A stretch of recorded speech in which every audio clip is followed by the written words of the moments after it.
Many times that I've gone and done something from an unselfish point of view with no expectation, and then down the track it's come back to provide me with an opportunity, which I really love, and I think more people should do that.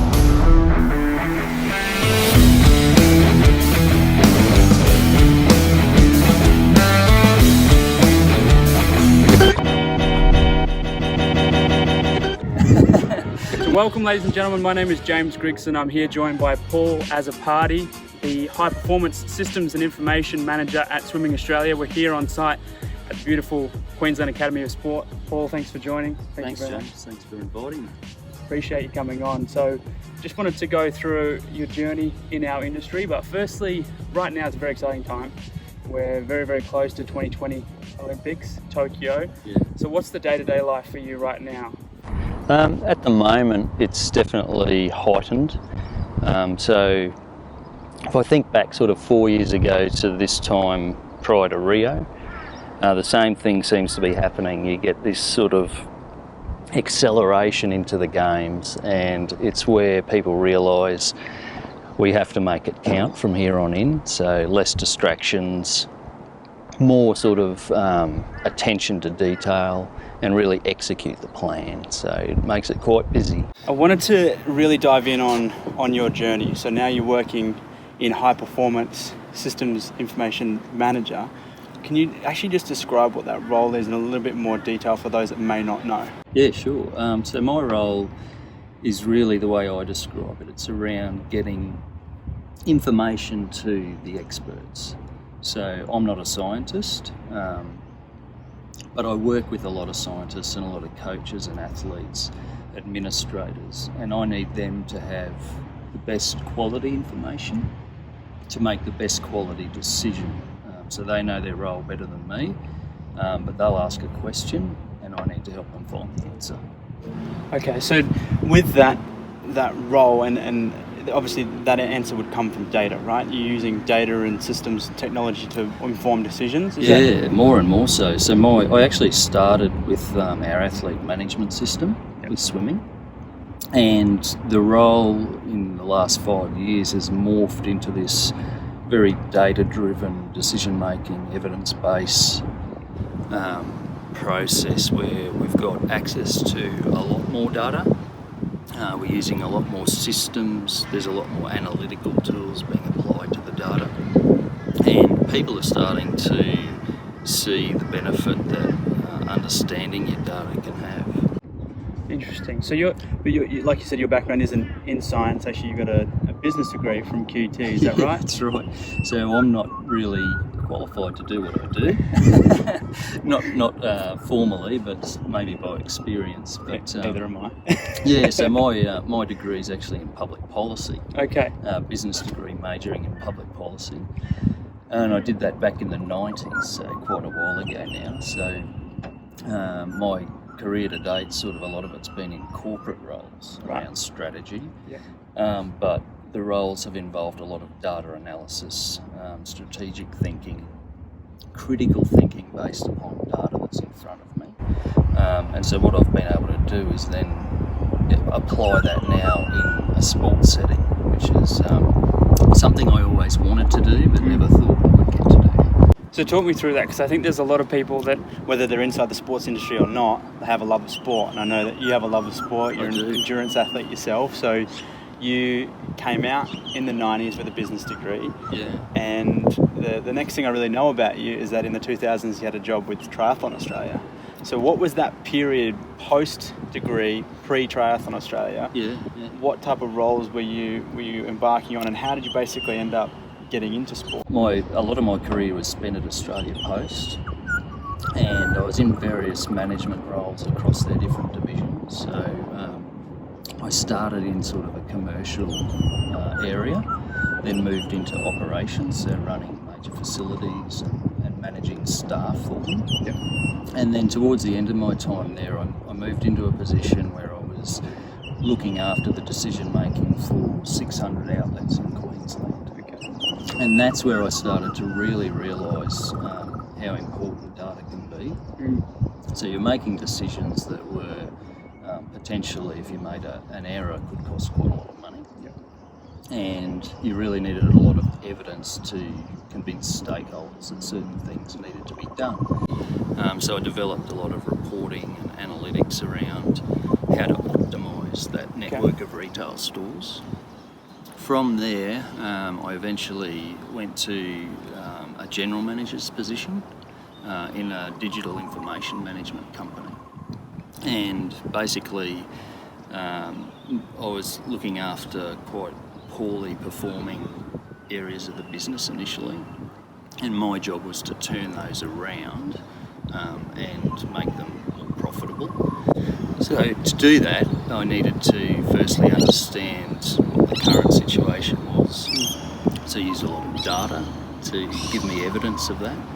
And then I made the decisions around what strategy I would take to transform that particular business.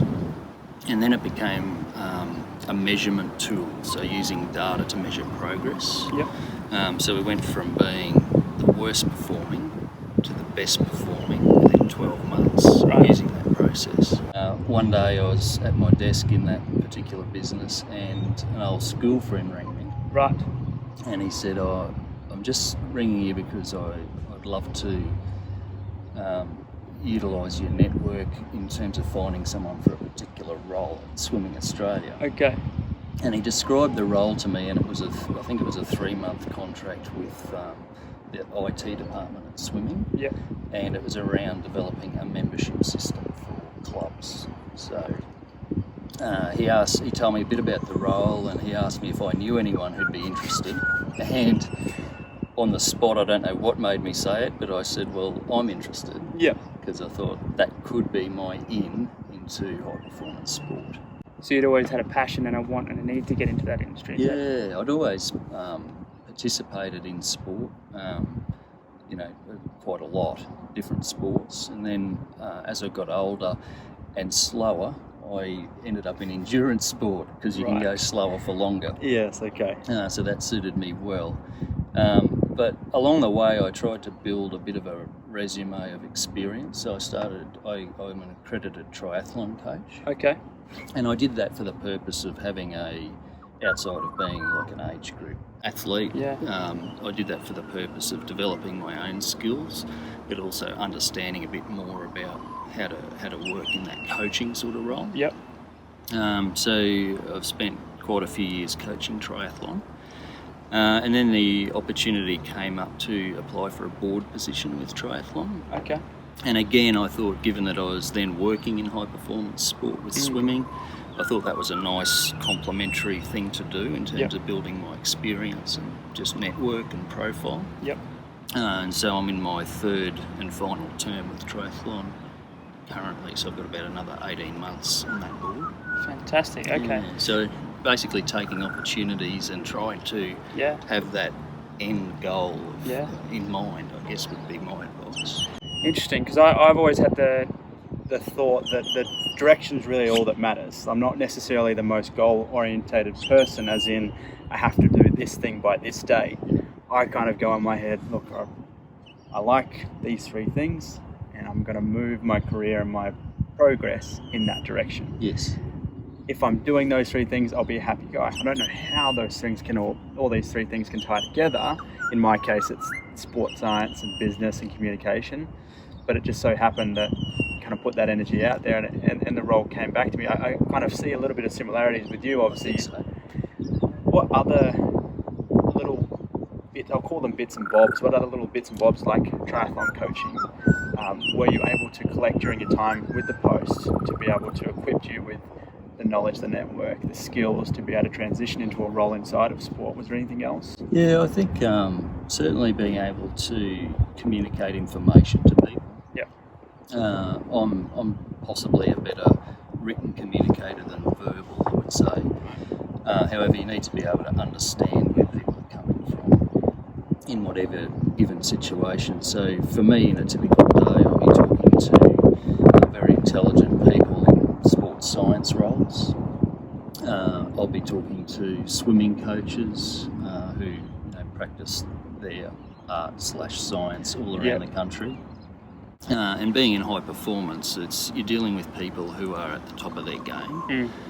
So to be truly high performance, you have to have quality people, of course, first and foremost, and link that to your strategy. So what I tend to do is try and flex to the situation I'm in at the time. I could be talking to a group of young athletes about how they can provide us with the data that we need to make them better athletes. So I have to explain it depending on my audience and my experience in the best way possible, so that we can achieve what we need to achieve along the way. I think in the past, I would say I've said yes to almost every opportunity.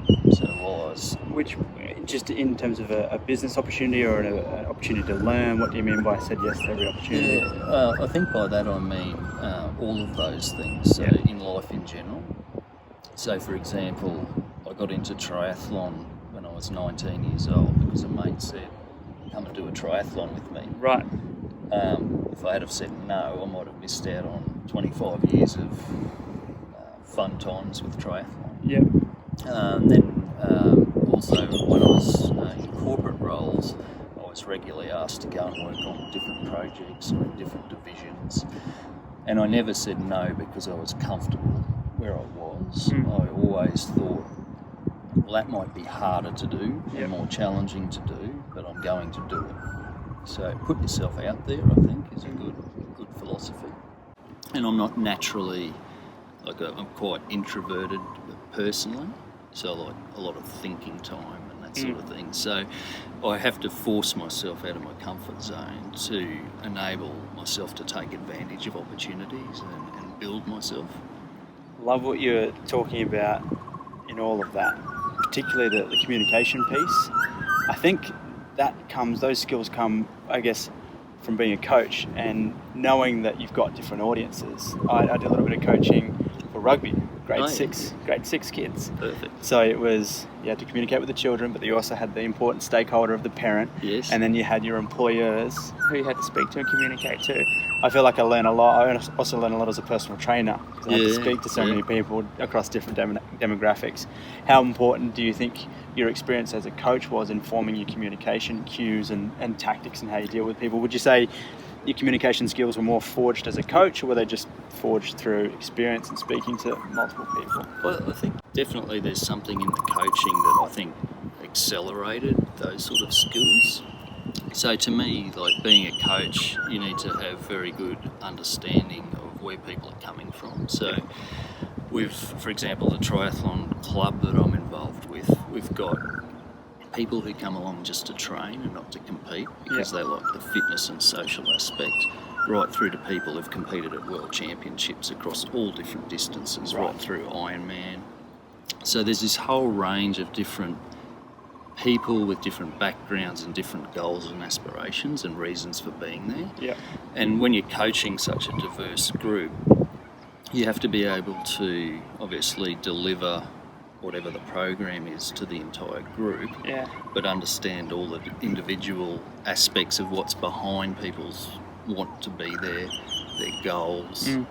Even right down to the immediate, are they having a good week or a bad day? Have they been up against it this week, so they're not performing as well as they might other times? So I think you get an ability to pick up on cues and be very mindful of where other people might be at. So you're not just delivering a blanket approach, but more an approach where you can provide what they need at the time. And you're at the moment in your role currently, how are those skills being deployed? Are you communicating that? Do you have a team underneath you? Are you dealing a lot with athletes? How does that work in the current role? How do those skills work in the current role? At the moment, it's really interesting for me. I don't have any team to manage in my current role, but I'm fortunate to be involved with a lot of really interesting projects at the moment. And those involve obviously different areas of Swimming Australia's high performance unit, so pathways right through to the Olympic program, para swimming, but a lot of external well-known organisations that we're working with on various projects. So We have work underway with Apple. Yep.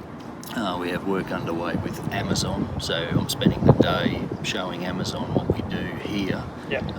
on Monday. And the other thing that I find interesting is the partnerships we have with universities. Yep. So an interesting thing that's happening at the moment is we're working on our data to do some really in-depth analysis through QUT's maths department. Cool.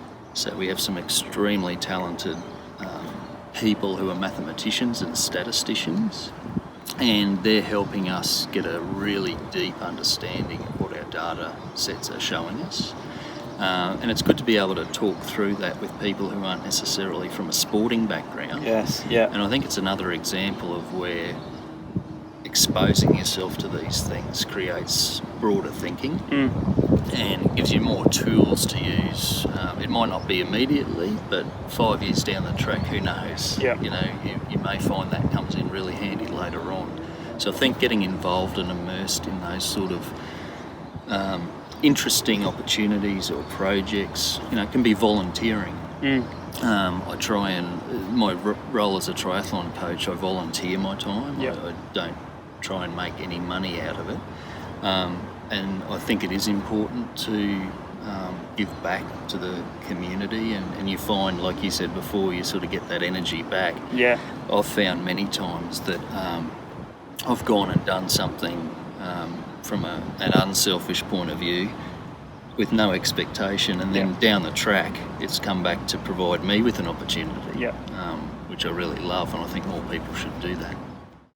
I think that's probably that's the biggest key, is giving without the expectation. If you're giving and you're kind of sitting and waiting, and when's it going to come back to me? I think that's when when it's not necessarily genuine, then you're not going to get anything back, are you? Yeah, So, that's right. People can tell if you're making a genuine effort or otherwise, I think. So, I think you soon understand where people are coming from.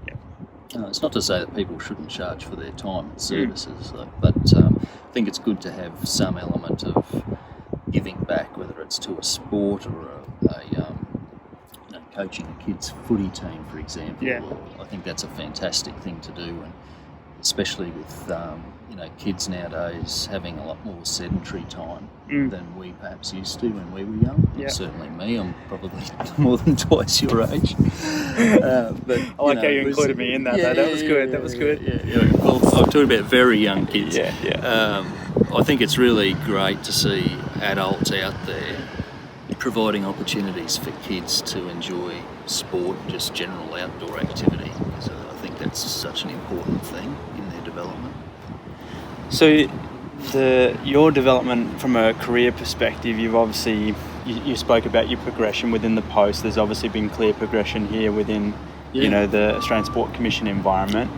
What would you attribute that progression to? And I know that's a very pointy and potentially kind of might be a hard question for you to answer, but is there anything that you can go, you know what, when I did this, or my attribute here contributed to my growth and potential promotion? Because I know a lot of the people that would be watching are probably looking at wanting to take the next step in their career. So do you have any kind of thoughts on what you've done that might be relevant to people watching? I think a fairly powerful thing, and I sort of discovered it by accident when I got offered the opportunity to step out of a business analyst role with swimming into the high performance roles. I think if you have that mindset in what you do, that you're there to help other people achieve what they need to achieve, and you really focus on making things happen that other people deem to be important to be successful in their role, then you become successful yourself. Because what happens, I found, is that if you genuinely go about with that mindset and you look to, perform your role well, consistently, you look to be curious and continue to learn, and then you use whatever skills or aptitude you might have to help others in whatever situation they're in with their role. I find that's a very powerful thing, because you get a reputation for being someone that people can talk to about opportunities or problems that they're experiencing. They might just have a question that they're having trouble getting good evidence around. And I think if you have the mindset that I think I can help you, I'm not certain even, but I'm going to try. Yeah. I think that brings a lot of people towards you, and you develop relationships that way, which can then help you, in future opportunities. Yeah. Would you say that advice also relates to somebody coming fresh out of university? I know we just spoke about you're currently speaking with people that are coming out of university saying, what can I do? What advice would you have for somebody fresh out of university who either has a degree in sports science in that space or just has an interest of working in the sport world like you did when you were fresh out of university? I think my best advice to sort of recent graduates or people who are soon to graduate would be to place value in the knowledge that your university studies have given you, but don't underestimate the value of getting out there and participating and contributing in the field that you want to be in. So, for example, a friend of mine, she's a physiotherapist, and she's only a very recent graduate, but she volunteered at one of the Brisbane local rugby clubs. So she was basically like a strapper for the A grade team, and then got into doing some physio for the A grade team, and then through that connection she was able to get offered a job in a very good practice here in Brisbane. Right. And she's been, on the rise in her field, all because she thought, well, this is what I need to learn about. She put herself out there and made herself known and practiced her skills. With no expectation of getting anything back. Correct. Yeah, so you can see where I'm coming from. I had a young fellow contact me the other day just through LinkedIn. He said he was a recent sports science graduate and he'd love to get into some sort of high performance sport. And he just put it out there like, do you know anyone? What do you suggest? Yep. And my advice to him was really around, go and attend a conference. There's plenty of really good quality conferences that you can attend where you'll have a cohort of attendees who are all of a similar mindset in that they want to be in high performance sport. They might be in various roles, but immersing yourself, being really curious and learning as much as you can. Because what that does is it also, early in your career, and this is something I didn't do, right. I was very much a generalist in the way I allowed my career to transpire early on. Okay. And what do you mean by that? I don't think I had a very definite idea of what I wanted to do. I was broadly aiming at some sort of business strategy, sort of critical analysis type role where I could use those skills. Yep. But I think if I had have spent a lot more time in deep thought about what am I good at, what provides me with satisfaction and motivates me to succeed, I could have been a lot more pinpointed with the path I took, and I possibly would have got to that point quicker. Right. That's not to discount all the various skills that I picked up by being a bit more of a generalist early on. Right, yep. And doing some roles that I really didn't enjoy even for periods of time. Yep. And I still look back and think I'm glad I did that because now I have the ability to do X. Yes. But I think give it some thought as to if you want to sort of start off general like I did, or if you want to aim solely at a very specific niche role. My role at the moment is fairly niche. Yep. And I've also worked in some more broad and general roles where you're across a lot more. And both of those things can be very satisfying. It just depends on your personal preference. Yeah. I think we can wrap it up there. There was a lot that we got covered there, and I really appreciate your time. I think, was there anything else that you wanted to get off your chest? Any other messages that you wanted to deliver or anything to say? Yeah, I just would finish up by saying one thing that's taken me a long time to realise that I think if I was a younger version of myself would be good advice, is to find something you're genuinely interested in, in a really passionate about, and that you could see yourself building a career in, and then back yourself. Don't let anyone tell you that you can't do it, you're not qualified to do it. If you want to do it badly enough, you'll find a way. Awesome. Thank you very much, Paul. Thanks, John. It's been a pleasure. Appreciate it. If you watched that video all the way till right now, you're a legend. And if you liked it, I think you'll really like this video I did with Gabor Gunsa, the Technical Director of Football Queensland. It's sitting about right here. And if you click right here, you'll get to watch it. I'll see you there.